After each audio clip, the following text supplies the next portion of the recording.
अस्सलाम वालेकुम my dear students. इससे पहले हमने एक्सरसाइज 1A सॉल्व किया था। उसमें क्वेश्चन नंबर 1 to 10 क्वेश्चंस थे जो कि हमने सॉल्व किए थे और इंशाल्लाह उम्मीद है कि आप उस पर समझ चुके होंगे। अगर उसमें कुछ प्रॉब्लम आपको उसमें आपको कुछ पॉइंट्स की समझ नहीं आ रही हो तो काइंडली मुझे कमेंट्स करें, कमेंट में बताइए कि आपको जहाँ पर भी मसला हो वो क्वेश्चंस पूछिए, ठीक है। अच्छा, एक्सरसाइज 1B क्वेश्चन नंबर 1 ये बेसिक लेवल है, ठीक है। बेसिक लेवल में क्वेश्चन नंबर 1 में आपको ये बताया जा रहा है कि if x is directly proportional to y cube and x equal to 32 when y equal to 2 find an equation connecting x and x equal to 108। Fourth part में draw the graph of x against y cube. Question number 1 में आपको ये बताया जा रहा है कि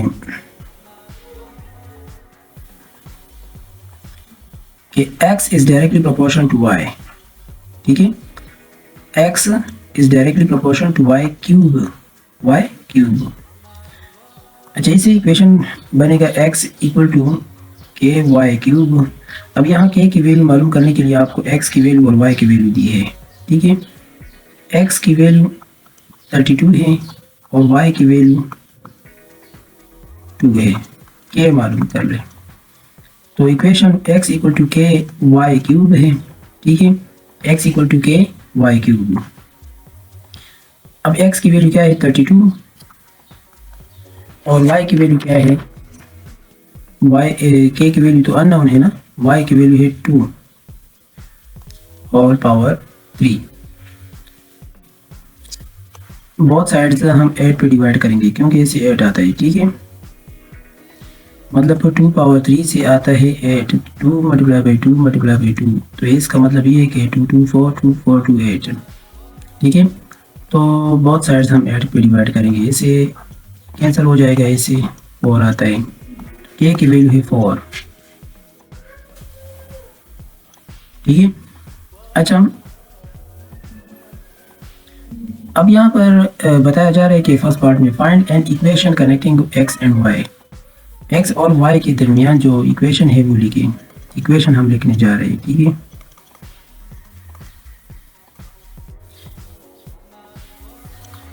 equation x equal to k y cube आ रहा था, ठीक है, और वो k की वैल्यू है 4 y क्यूब, ये इक्वेशन बन गया। अब सेकंड पार्ट में आपको ये बताया जा रहा है कि find the value of x की वैल्यू मालूम कर लें, जबकि y आपको 6 दिए है, ठीक है, और k की वैल्यू 4 यहाँ पर हमने मालूम किया है। अच्छा, इक्वेशन क्या है, x equal to k y cube है, ठीक है। x अननोन है, हम मालूम करने जा रहे हैं, और k की वैल्यू है 4 और y की वैल्यू है 6 होल पावर 3। अब इसे आएगा 6 होल पावर 3, तो 4 multiply by 6 multiply by 6 multiply by 6, ठीक है। तो इन सबको हम मल्टीप्लाई करेंगे तो ऐसे आएगा x की वैल्यू, मतलब इनको हम मल्टीप्लाई करेंगे तो ऐसे आता है 864, ठीक है, 864, सही है। अच्छा, तो मतलब 4 मल्टीप्लाई बाई 6 पावर 3 है ना, तो 6 मल्टीप्लाई बाई 6 मल्टीप्लाई बाई 6 हो गया, तो ऐसे 36 आते हैं, ठीक है। तो 4 मल्टीप्लाई बाई 36 और 6 मल्टीप्लाई हो जाए तो 216 आते हैं। 216 को 4 के साथ मल्टीप्लाई करने से इससे ये आता है, ऐसे ही। अच्छा, तो x की वैल्यू हमने मालूम किया। अब यहाँ पर थर्ड पार्ट में आपको ये बताया जा रहा है कि y की वैल्यू मालूम कर लें, ठीक है, जबकि x जो है ना वो 108 है, और क्या आपको पता है कि क्या होगा। अच्छा, तो के इक्वेशन है x equal to k y cube. अब यहाँ पर हम y मालूम करें, y क्यूब, तो k डिवाइडेड नहीं x डिवाइडेड बाई k है, जबकि x की वैल्यू है 108 और k और है। अब इसको सिंप्लीफाई करने से इसे आता है, मतलब 108 को डिवाइड करने 4 पर डिवाइड करने से इसे 27 आता है। ठीक है, इसे 4 टू 8 आता है ना। ठीक है, तो 28 7 4 28 7 आता है। ठीक है, अच्छा तो 27 से 3 पावर 3 आता है, तो ऊपर जो पावर है ये कैंसिल होने से y की वैल्यू आता है 3। ठीक है, सही है। अच्छा, अब नेक्स्ट आपको बताया जा रहा है कि draw the graph of x against y cube. Graph draw करें। ग्राफ को अगर आप गौर से देखें ना, तो ये वर्टिकल एक्सिस को मैंने x रिप्रेजेंट किया है, x। ठीक है, और हॉरिजॉन्टल एक्सिस को y रिप्रेजेंट किया है। ठीक है, y। आप इस तरह भी कर सकते हो, मतलब ये हॉरिजॉन्टल को x और वर्टिकल को y, आप इसको रिप्रेजेंट कर सकते हो। ठीक है, आपकी मर्जी है, लेकिन यहाँ पर x is directly proportional to y cube है, तो मैंने ये लाइन, ठीक है, इस लाइन को मतलब हॉरिजॉन्टल एक्सिस को y कंसिडर किया, y मतलब y रिप्रेजेंट किया और वर्टिकल एक्सिस को मैंने x रिप्रेजेंट किया। ठीक है, अच्छा तो यहाँ पर अगर आप गौर करें ना, तो x is directly proportional to y cube. आपको ये बताया जाए कि x is directly proportional to y cube, तो इसका मतलब ये है ना, यहाँ पर मैं एक्सप्लेन कर रहा हूँ इधर, x is directly proportional to y cube, x equal to k y cube, मतलब x जो है ना वो y क्यूब के बराबर है अगर k की जगह पे हम 1 रखते हैं। ठीक है, तो इसका मतलब ये है कि अगर y को हम 1 ले लें तो x की वैल्यू 1 होगी, इसी तरह आप लेते जाए एंड सो ऑन। ठीक है, अगर 1 ले ले तो अगर y की वैल्यू 1 ले ले तो x भी 1 होगा, अगर मतलब तो ये है कि अगर x 1 तो y 1।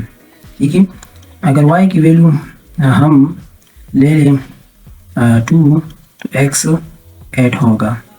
ठीक है, अगर y की वैल्यू हम ले लें 3, ठीक है, तो x 27 होगा, और इसी तरह अगर y की वैल्यू ले लें हम 4 तो x 64 होगा, और इसी तरह अगर y की वैल्यू ले लें हम 5 तो x 125 होगा, और यहाँ पर x 216 होगा अगर हम y की वैल्यू 6 ले लें। तो ये 216, 125, 8 और 1 और 27 और 64 ये कैसे आते हैं? यहाँ पर देखिए ना, यहाँ पर x is directly proportional to y है ना, तो इक्वेशन कुछ इस तरह बन रहा था। इसी वजह से मैं थोड़ा प्रूफ कर लेता हूँ। अगर y की वैल्यू हम 1 ले लें तो x क्या होगा। ठीक है, और आप इधर देखिए x equal to 1 power cube.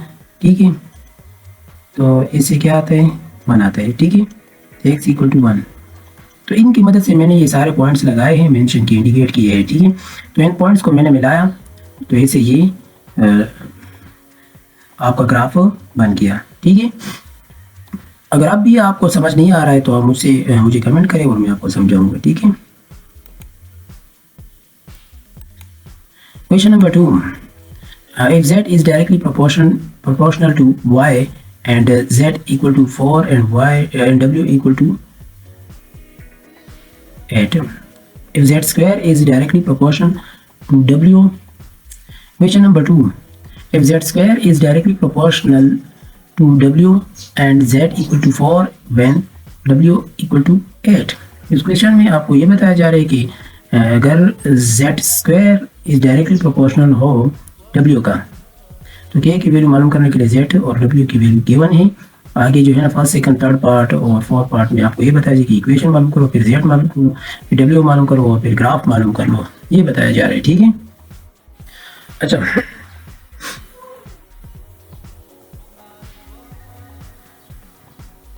z square is directly proportional to w। ठीक है, इसी इक्वेशन बनेगा z square equal to k w।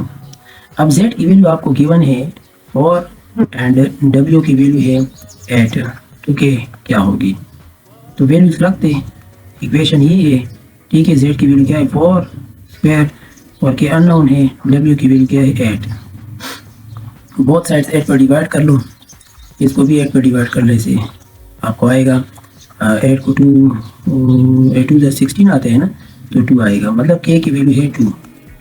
अब फर्स्ट पार्ट में आपको ये बताया जा रहा है कि इक्वेशन लिखिए, इक्वेशन x नहीं z sorry z equal to K W, Z square equal to, ठीक है, जेड स्क्वायर के की वैल्यू क्या है 2 तो ये इक्वेशन बन गया।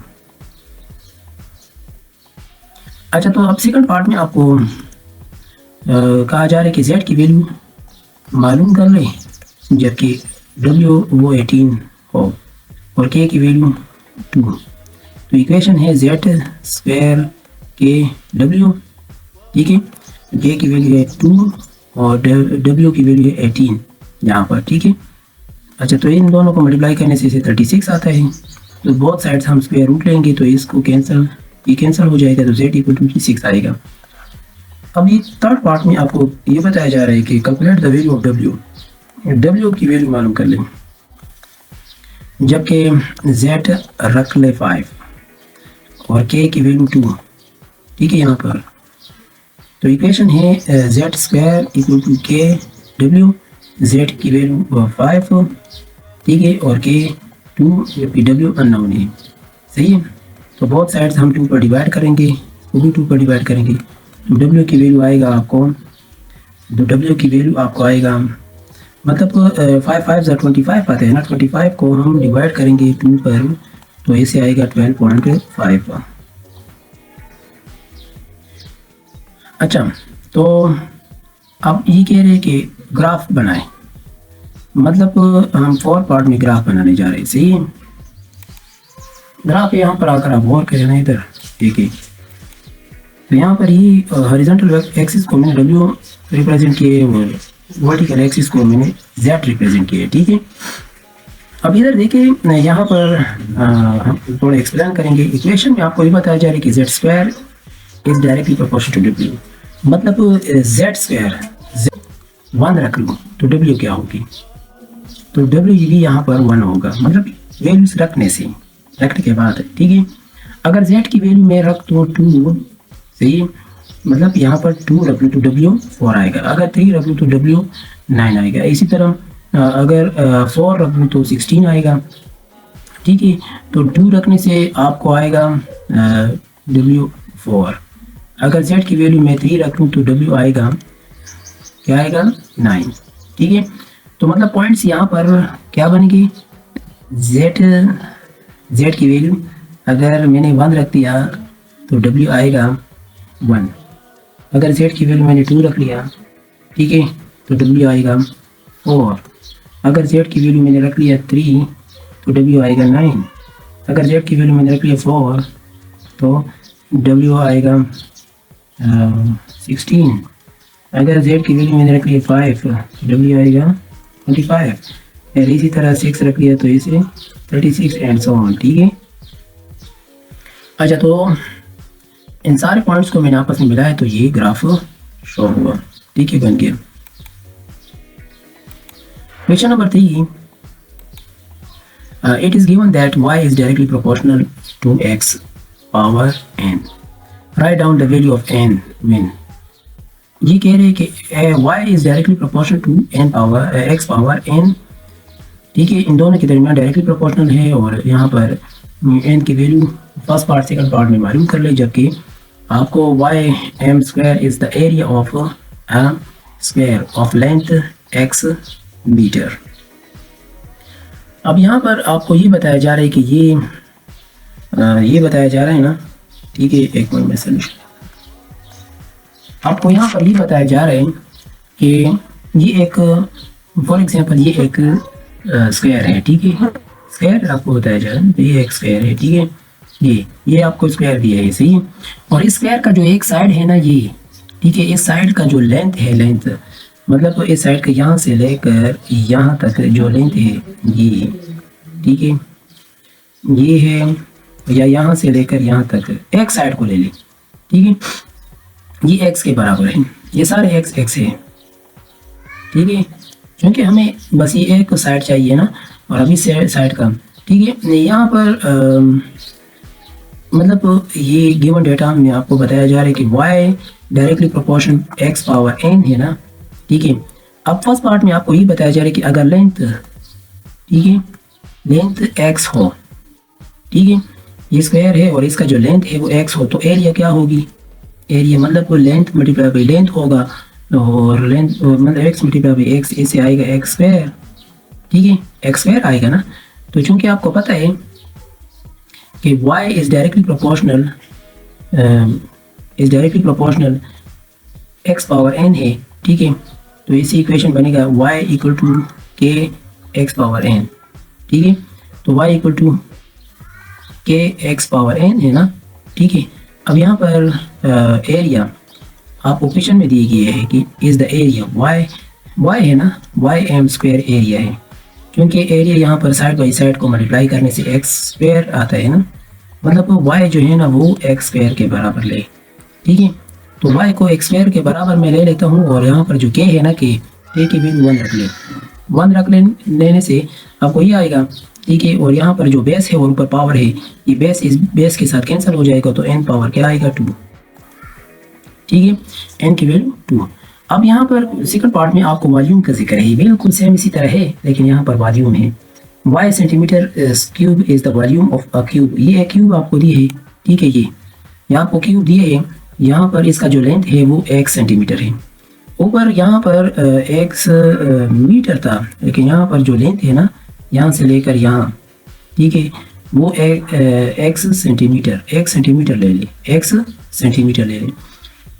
तो अब इसका मतलब सेकंड पार्ट में लिख रहा हूँ, ठीक है, इक्वेशन कुछ इस तरह है कि y equal to k x n x power n, तो इधर लेंथ x है, ठीक है, वॉल्यूम क्या होगी, वॉल्यूम मतलब आपको यहाँ पर y सेंटीमीटर क्यूब दिया है इक्वेशन में जो गिवन है, ठीक है, और y सेंटीमीटर क्यूब मतलब ये y जो है ना वो x, अगर इस साइड को मल्टीप्लाई करना, ये साइड और ये साइड को मल्टीप्लाई करें, मतलब वॉल्यूम में x मल्टीप्लाई बाई x, इससे क्या आएगा, x क्यूब आएगा, तो मतलब x क्यूब सेंटीमीटर क्यूब ये वॉल्यूम होगी, सही है। तो इक्वेशन कुछ इस तरह है, y equal to k x N, और इधर k की वैल्यू रख ले 1, और y जो है ना वो x और 3 रख लेते हैं, ठीक है। अभी बेस सेम है तो इस कैंसिल हो जाएगा और n पावर क्या आएगा 3, ठीक है।